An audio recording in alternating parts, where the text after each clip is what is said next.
আপনার জন্য প্রথম প্রশ্ন, আল্লাহু আকবার।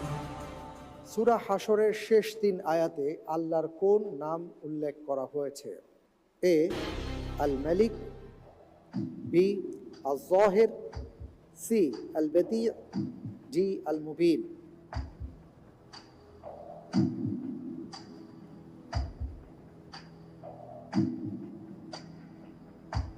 আলহামদুলিল্লাহ, আমি এখান থেকে উত্তর হিসেবে বেছে নিচ্ছি এ আল মালিক।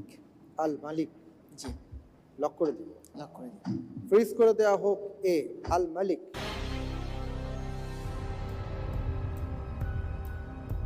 আপনি যে উত্তরটি দিয়েছেন আপনার উত্তরটি সঠিক উত্তর। আলহামদুলিল্লাহ। আলহামদুলিল্লাহ। আল মালিকুল কুদ্দুস আসসালাম আল মুমিন।